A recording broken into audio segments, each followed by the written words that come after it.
Good afternoon. Welcome to our Florida Land Steward webinar this afternoon about the Funga Soil and Carbon Program. This is the third in a series of webinars that we were doing on forest carbon programs.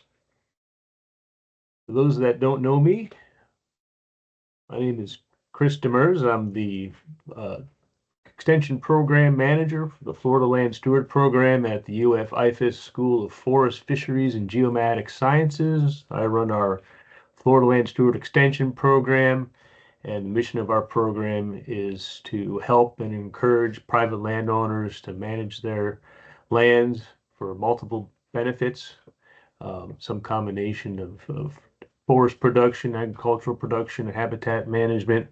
So usually the objectives that people have.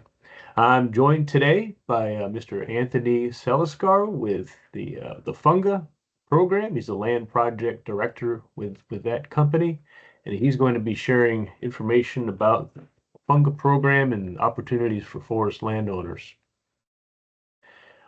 Just want to encourage everybody to please share and ask any questions or comments that you have in the chat function. And if the Q&A is available on your interface, you can use that as well. We'll take questions during the program, and we'll answer the questions after the presentation. Also want to encourage you to please share feedback with us. I'll be sharing a link at the end of the webinar where you can give us a little bit of feedback. There's about 9 quick questions. It takes not more than a minute or two to fill that out. Please do that after the webinar, and then I'll be emailing all of the participants in the webinar tomorrow morning, and we'll share that link as well. I also want to bring to your attention that all materials, recordings, links that are associated with our webinars and events are available online. That's the link where you can find those, and I'll also show you the page where you can find those. This is our home page online. If you Google Florida Land Steward, this page will come up, and that last paragraph there, recordings, links, materials for all upcoming and past Land Steward events and webinars. That's where you can find that page and access the presentation slides and materials for our events. And of course, this is 2026, so this will be listed under 2026 events. All right, with that, I am going to stop sharing and let Anthony share his screen. And Anthony, thanks so much for joining us today, and you are welcome to begin your presentation. Wonderful. Thank you so much, Chris, for that intro, and thank you for having us. Let's do the share screen here. Quick thumbs up. Can you all see this presentation? Wonderful. Thank you. Well, thank you again, Chris and the University of Florida for having us. My name is Anthony Seliskar, and I'm the Land Program Director here at Funga, where I oversee the enrollment for our soil sampling program, field trials program, and our carbon program. And today, I'm excited to share with you all our science and solutions for Florida pine landowners across the Southeast. So at a high level, our mission at Funga is to restore forest soils with native growth-promoting fungi. And I know that's kind of a mouthful, right? So to reframe this, we can think about the work we do at Funga just as you would planting seedlings, business as usual. So just as you would optimize for the above ground, and let's say above ground genetics, right? You would want to put coastal genetics on coastal plain and maybe Piedmont genetics for in Piedmont regions, depending on where you're planting. We'd want to do the same exact thing below ground. And Funga's work is essentially optimizing below ground genetics for pine trees. And taking a step back, over the past 8 decades, we've gotten really good at growing pine trees. And we've gotten so good, about over 400% increases in wood volume. Good. And most of these gains over the past 8 decades are business as usual practices that y'all know and probably use on your land. So you can think of site prep, burning, weed control, fertilization, and then optimizing genetics. So across the forestry industry, we're very good at taking those knobs above ground and then turning them to increase productivity. And here at Funga, the work we're doing is no different than any of these practices above. So essentially, you can think about our work is very similar to the genetics work that's been done in progeny trials. We're doing the same thing, but instead of our treatments against control being different genetics in different places, it's different microbiomes being restored in different locations on different trees. And up until now, why this work hasn't been done is because we haven't been able to see and then therefore understand what's happening below ground. And with modern DNA sequencing and machine learning technology, we can see the other half of this picture and know that forest productivity hasn't peaked. So on the right here is a loblolly pine root, and that white Y structure forming around the root is a mycorrhizal fungus. It's an ectomycorrhizal fungus forming on the outside, and then the white hyphae, the spider web little strings that you can see floating throughout the soil are the mycorrhizal hyphae. And the takeaway on this slide is that the mycorrhizal hyphae can flow through the soil a lot more efficiently and mine nutrients a lot more efficiently than the pine roots on this tree. So the symbiotic relationship here is that the mycorrhizal fungi will mine the nutrients. So you can think about your N, your P's, and your K's, nitrogen, phosphorus, and potassium. Send those up to the tree, and then the tree will send down carbon and sugars to the mycorrhizal fungus. Trees partner with thousands of species of these fungi and bacteria to form these symbiotic relationships, and without them, productivity is compromised. So this all sounds good and great, and for some of you on this call or watching the recording, you may have learned this in forestry or silviculture school. So what is the problem, right? And here are three things that we know to be true in the Southeast U.S. And in southern pine. So first, clear cuts are a clean slate for the fungi too. When we clear cut a tree, the fungi lose their symbiotic partner and then lose their access to nutrients and then die off. So we know when a clear cut happens, 75% of the soil life or soil fungi die. And then the remaining soil fungi have to survive 6 to 8 months under the sun without cover, typically a chemical or mechanical site prep, and then maybe a burn, depending on the area or region you're in. This is where I like to note here, and I'll put on the record that Funga is not against clear cuts, right? We are in the working forest industry.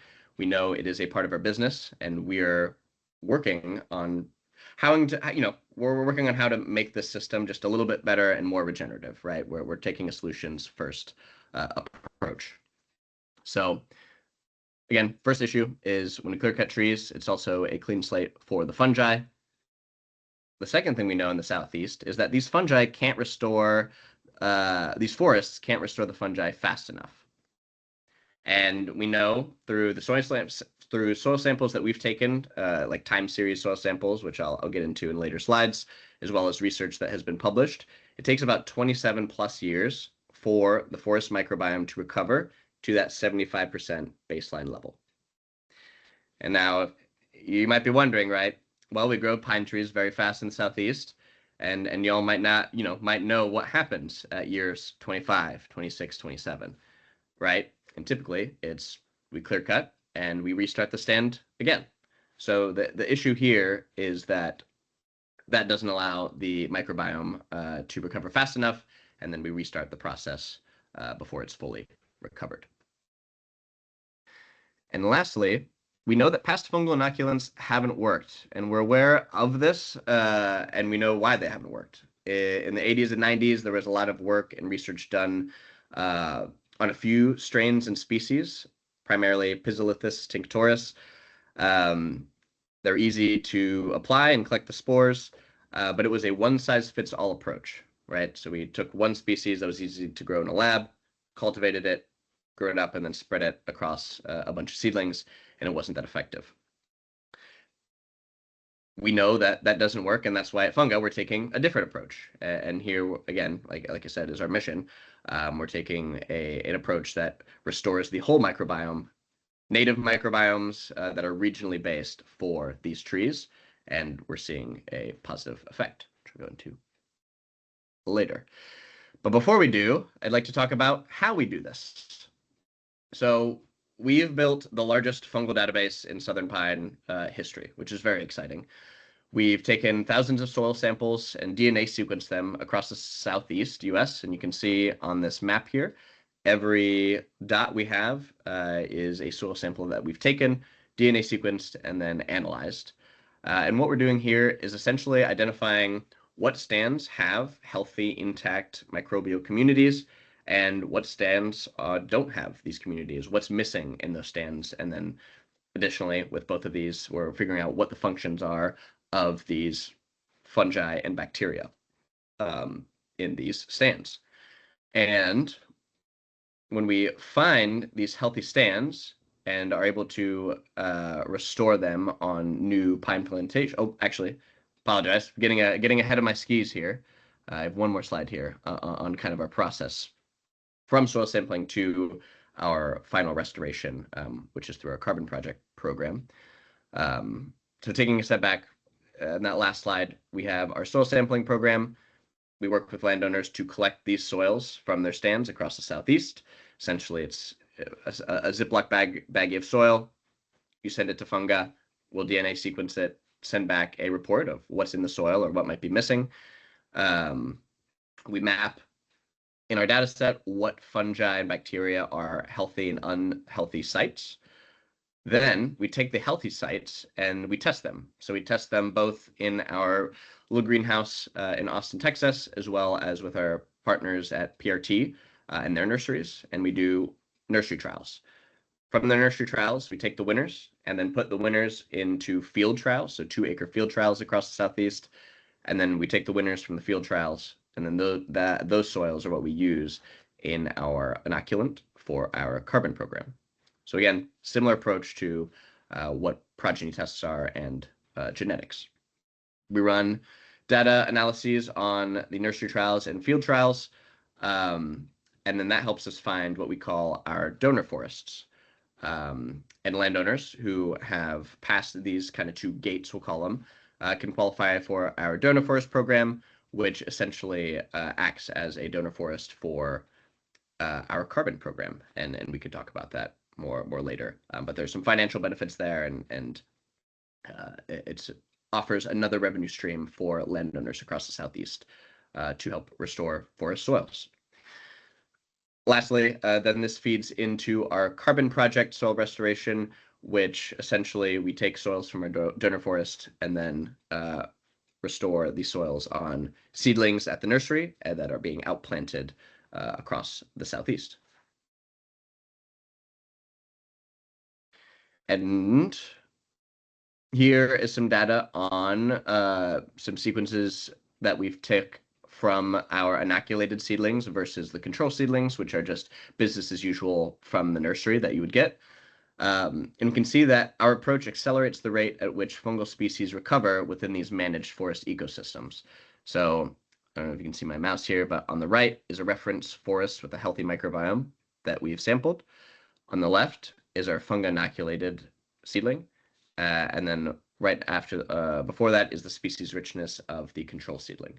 So as you can see, even before the trees and the seedlings are planted out in the forest, we can manipulate the microbiome or the below ground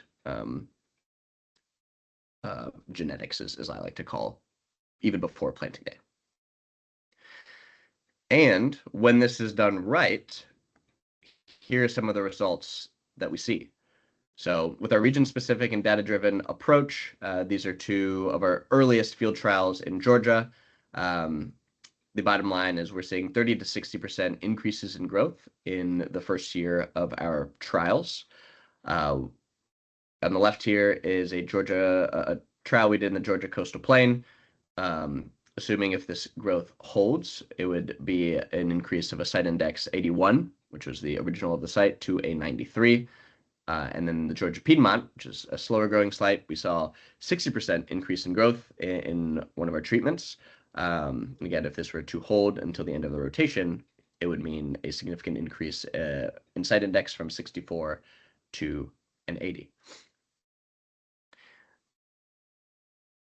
Now, what does this data look like in the field? This is one of our trials in Hoboken, Georgia, that I was actually on and was there on planting day. On the left is a control tree from pear T. On the right is another same genetics, same planting crew, planted on the same day. The only difference is the trees on the right were inoculated with a native biodiverse fungi before planting. And as you can see here on the left, the seedlings are in that line about knee to hip height on me, and on the right, they're all about shoulder to head height in that treatment square. So those are both 1 year results. We're going into our third measurement season, and we just did a 2nd-year measurement, and we're really excited to share that the results are holding. And so we've seen increased and held steady growth responses hold after 2 years. This is another trial in East Georgia. Again, same genetics, planted on the same day by the same planting crew. The only difference is that the trees on the right were inoculated with a native mycorrhizal fungi.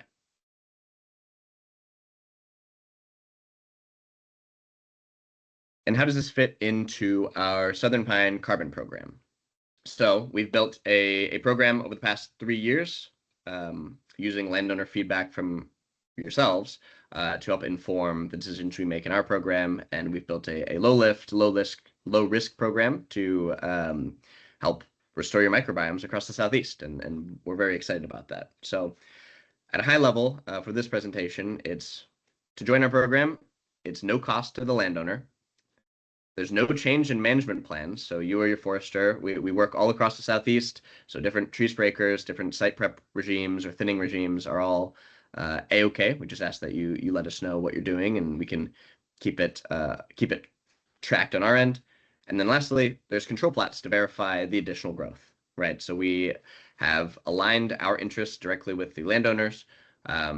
We want the trees to grow bigger, and we only make we have to prove our additional growth. And that's above control, right? So on every plot of land that we plant on or have a program, we have about 2% of every planting is control trees. So the same, again, genetic, same trees. The only difference is they are uninoculated trees.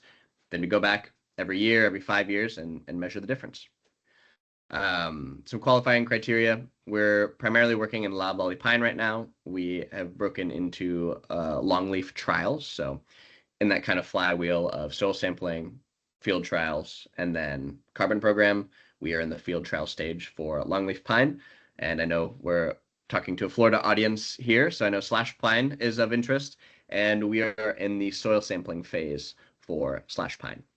So if you have any slash stands that you'd be interested to send in for sequencing, please reach out. For a carbon program, like I said, loblolly pine, planting at least 100 acres. And if you're around 100 acres, we can still talk to us and we can see if we can get a grouped project with other landowners in your area and then manage for timber primarily.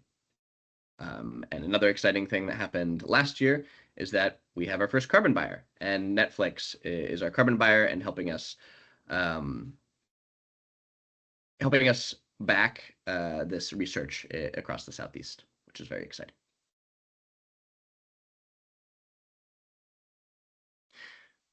So that's all good and great. What are some more financial benefits for the landowners with this program?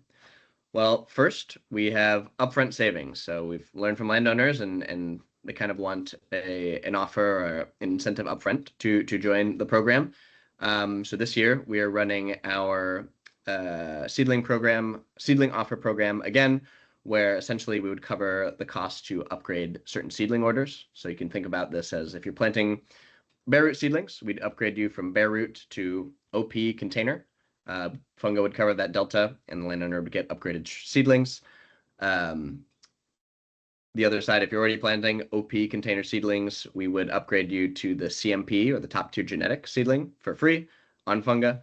And then if you're a qualifying landowner, we also have an offer where we would pay for your whole seedling order. But that depends on the acres and your landowner type, etc. Second, with the first two upgrade offers, we have additional revenue for the landowner. So we're paying $9 per acre per year, starting at year 3 up until final harvest.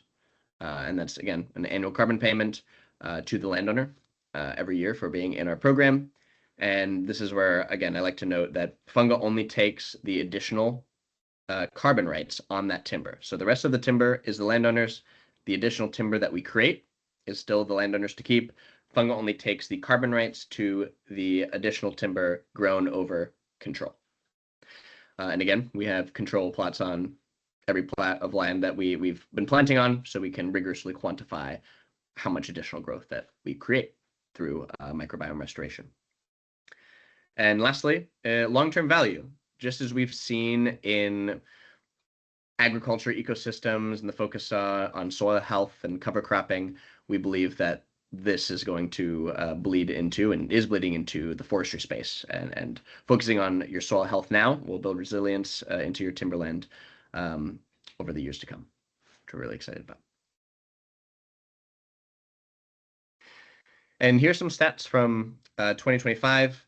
With our seedling offer program, we were able to deploy just about $1 million in capital directly to landowners across the Southeast in the form of these seedling offers, which is very exciting. This is real money in real landowners' pockets.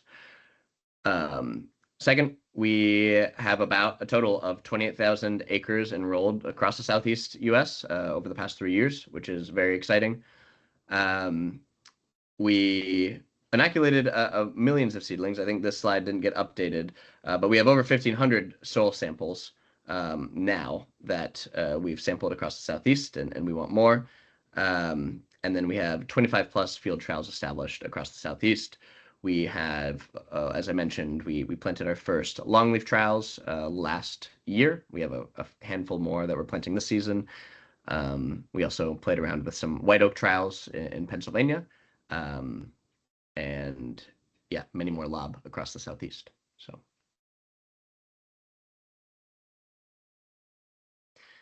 and going back to the soil sampling program here, which is kind of the focus today, as we want more soil samples in the Florida region, as well as potentially slash samples. These are kind of the steps that we would need to get that soil sample. First is collection. So either your forester or one of our foresters on the fungus team will come to your property and collect a baggie of soil.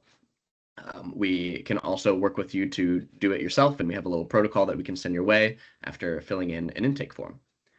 Second, we analyze these samples and map your soil's unique fungal characteristics. So essentially, we figure out what's in the soil and what function do they do, what good fungi and bacteria are in there, and what might be missing in a little report sent to the landowner. And then lastly, after select testing, so if we do find a healthy microbiome, we'd like to trial these in our nursery and field trials. Landowners may have the opportunity to participate in our donor forest program, which there are more financial benefits in that program, which we can discuss at that stage. And for both of these programs that are open now, you can feel free to get in touch. Either scan this QR code or go to the links on the screen. I believe they also might be in a newsletter Chris will be sending in the follow-up as well. But feel free to click the links and learn more about it. Signing up is free, and you can get in touch with me or one of other members on our team to discuss more, and we'd be excited to talk to you.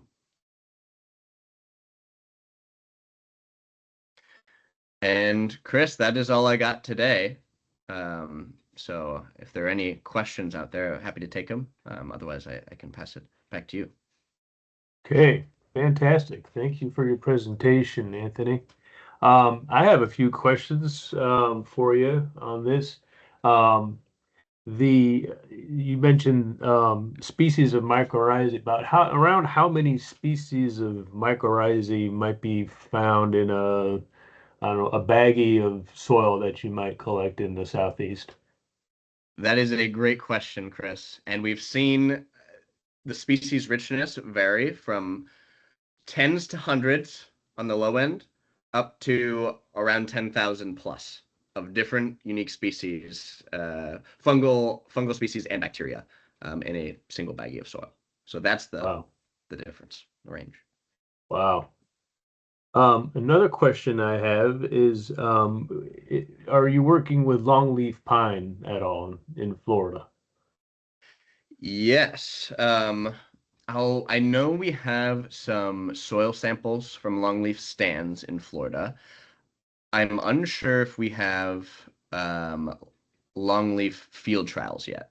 So in that kind of R&D flywheel I described, so we have soil samples of longleaf. We've done some nursery trials, and last year we planted our first longleaf trials.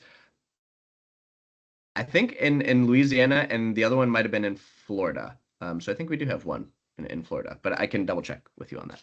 Okay, great. Yeah, we have quite a few landowners that are working with longleaf, and I understand, at least for carbon, there's a lot of focus on loblolly because it's so well researched, and so many companies are working with loblolly in carbon programs, and not so much with longleaf in some cases. So that's good to know that the longleaf could be a potential species for that. Um, on the carbon program, how are you accounting for additionality, the concept of additionality for those carbon credits? Great question, Chris. And yes, the additionality is a it can be a bigger rabbit hole for other forest carbon programs, but for us, with the control plots on every piece of land and property that we have the program associated with, it's very easy, right? So the additional growth we create can only happen with the intervention, which is the mycorrhizal fungi or the microbiome restoration on the inoculated seedlings. So our additionality calculations are just the inoculated seedlings, measure those against the 2% control, which is the business as usual case, right? That's what would have happened anyway. These landowners will be planting for working forests or loblolly pine back in the ground. The only difference is, yeah, in our program, we would inoculate those seedlings. So Gotcha. So that boost in growth in with on account of the mycorrhizal introduction, that's where you're getting that carbon benefit, that, that additional carbon benefit. Okay, yes, sir. very good. And a question that comes up in with a lot of these programs from landowners is what happens if I'm enrolled in your carbon program and my stand is damaged or destroyed by a natural disaster, a hurricane or storm, fires, etc. That is a great question as well, Chris. And that is why we have in our contracts a force majeure clause so that any acts of God or weather events, hurricanes, bugs, beetles, fires, etc., that may destroy parts of the stand, we would basically come together and we'd love to in kind, replant with fungi inoculated seedlings, but there's no penalty associated with the landowner of that stand being destroyed. So yeah, we work with Okay. the landowners, and if that happens, landowners are protected under the force majeure clause. Okay. Okay. And you may have said this already, but I don't recall. What is the duration of if someone's enrolled in the carbon contract? What's the duration of the carbon contract? Yes, good question. So we do ask that the stands stay standing for a minimum of 25 years. Okay. So for most landowners, that's not a problem in the Southeast. Mhm. If that is the case, come talk to us. You're able to thin or do any other management regimes between them, but yeah, year 25 is a minimum. So Okay. Yeah, that's a fairly good fit for southern pine management, I suppose. Um, let's see what other. I think that's pretty much all the questions that I had jotted down. Um, if folks watch the recording and have other questions, then we will share those with you.